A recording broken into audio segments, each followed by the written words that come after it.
praise, which seems quite consistent with the theme of today. I think what's important is the mentor is never acting in isolation. There's always a kid there, and kids differ. I've worked with two separate littles who were both middle school, who both lived with their grandmother, both didn't even know their fathers, Mexican American, low income, not doing well in school.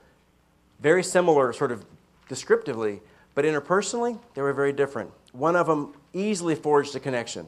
You know, last week I show up, he hands his grades to me. Great. I mean, I don't really need to see those, but that's great. Let's talk about those. The other one, not so much. So how youth come into the relationship and how they're likely to use adults, how they view adults, and I say use them, how they tend to interact with adults.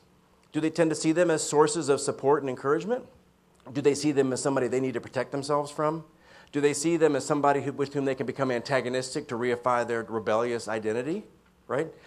Sometimes how the kid usually uses adults and how the adult emphasizes listening to Baloo or Bagheera can push them in a corner in ways that represent these patterns that they can't quite get out of. But you can diagnose them and you can figure those out and you can help them get from the periphery to the center and have a more successful match.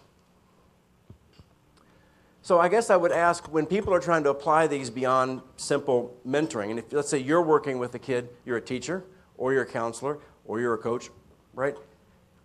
When in your relationship have you been a joker or a playmate? I've got these cards that I use sometimes and hand out. And one of them is where King Louie has put a banana peel on top of Mowgli's head, right? And can't you see a mentor who's really funny, but maybe even a little awkward and uncomfortable, and is playful to the point of being demeaning? Not meaning to, but like the kid feels like, this guy did not just put a banana peel on my head. Where all the other kids in the cafeteria or gym are laughing, right? But he's just been dramatized, right, by that. So when do we find ourselves in the playmate role or the joker role where we're not conventional enough, where we're not collaborative enough, right? When might you assume one of these roles? I think it's valid. I think most matches, mentors will find themselves, teachers will find themselves, coaches will find themselves engaging in different adult functions that are valid, and that's fine. The premise of the team framework, though, is that in all of those roles, whether you're a tutor, a coach, a journey person, if you can be a little more relational and a little more collaborative, you move from being a C+, B- coach or teacher or tutor to an A+. A coach who makes an impact in that person's life because by becoming more relational and open and listening, they become somebody that the kid signifies as important, right? And who can leverage change, who can be instrumental in their life in the long run. So just think about that for a minute. Oh, where'd it go? Sorry, that clip didn't get in there.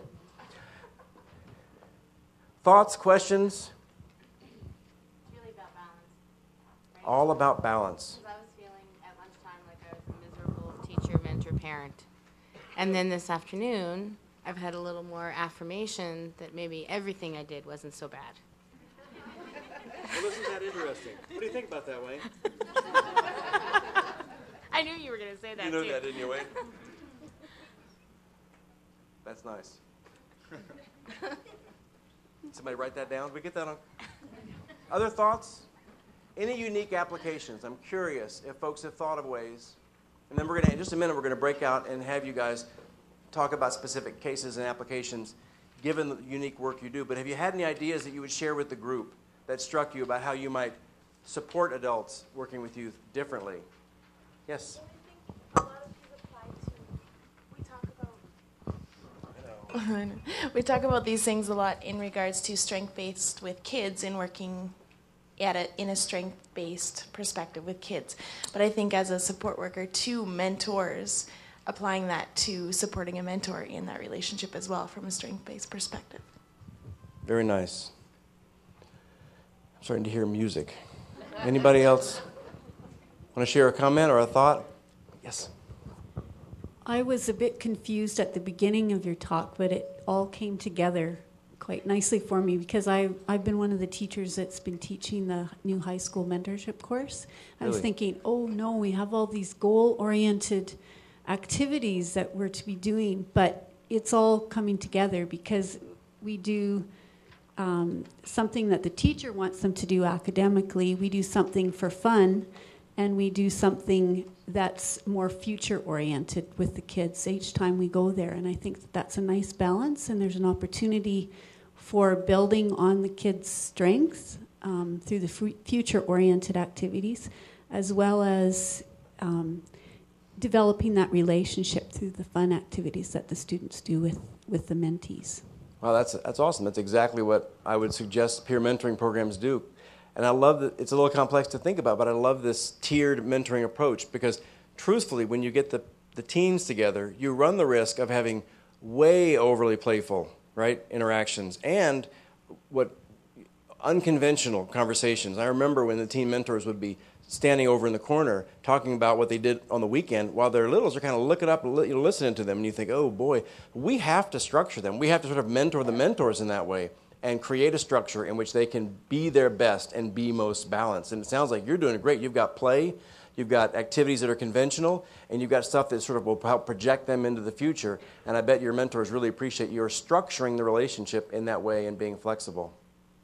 Oh, I have to thank the program that's been set out because that's the way that they structured it, and I think it's a really sensible approach. Which program is that? That's the high school mentorship program, Alberta Education. Awesome. Thanks, Kimberly. Yes? Just wondering, I know we're here looking at adult-child. Is there any work being done in adult-adult? Because you could adopt all these same principles because there's a lot of parents out there that have never had that experience, therefore can't offer to their children. Is there any sort of real push or move to look at adult-adult mentorship and establishing supports for adult-adult mentorships? Well, it's funny you say that because I listen to parenting books on my free time for fun. And recently, in one of the books, they were referring to somebody else who does good work, and I forget the name, but he has an approach, and I think either the approach is called this or the book it's called Collaborative Parenting. And I keep thinking, I've got to get a hold of this book. It's not available in audiobook, so I'm not sure I'll ever read it. But because I think for parents to be collaborative with their kids, they also need to model it with each other. And it's a very challenging skill. I mean, the theory of collaboration comes from the developmental theory I was trained in. And it's really sort of the pinnacle of human interaction. When we can be collaborative, flexible, open, and interested in others in our relationships, things just seem to go well. So if I can think of that by the end of the day, I'll let you know. But collaborative relationships with families, I think a lot of the kids are struggling in their ability to be collaborative because they haven't had it modeled, right? And so it makes it even harder for mentors. In fact, I was even wondering when we talk, maybe you could, with teachers even, imagine you might train teachers in being collaborative. But what if, because of a kid's experience or their cultural background, they don't feel comfortable in asserting themselves even when they're told it's okay to do that. It just doesn't feel right. That then makes this more complex. And I think that may be when implicit collaboration has to occur, a lot of more thinking, what is my kid wanting, needing, right?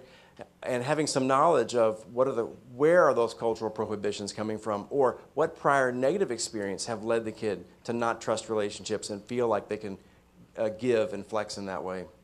I want to thank everybody for your attention and your engagement and your involvement. And I'm going to give you two things in response. And you gave me the application of this at the end of the day in a way that I really, really appreciate. But I want to ask for one other thing from you, for those of you who are eager or interested.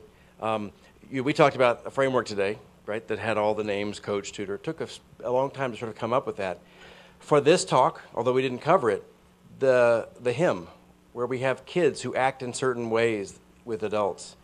We don't have any names for those.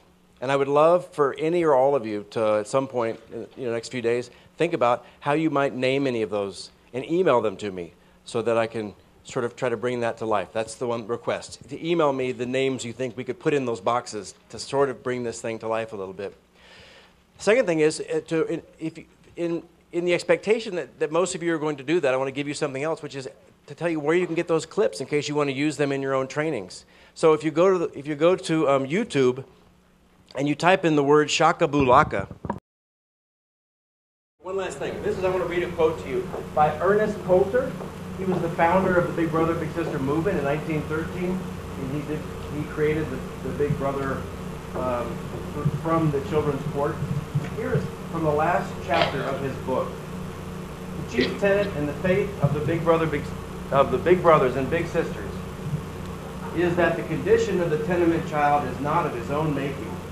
Whether he is to become a friend and helper or an enemy of the state rests largely with his neighbor. He is in a formative state and easily molded. If you believe that a child in the open is better than a child in jail, you are in sympathy with the movement. Really? Okay. Boo, B-O-O. The chief tenet in the faith of the Big Brothers and Big Sisters is that the condition of the tenement child is not of his own making.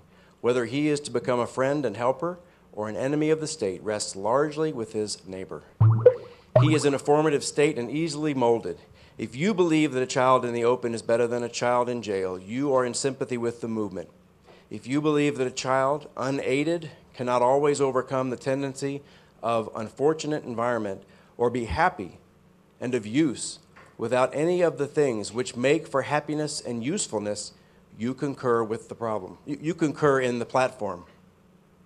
If you are willing to do something yourself to help a child who needs it and take some of life's handicap off his unfed body and undeveloped mind, you are doing a service worthwhile. The profits of such work run big to the children, to the men and the women who engage in it, and to the future citizenship of the country. Ernest Coulter, 1913.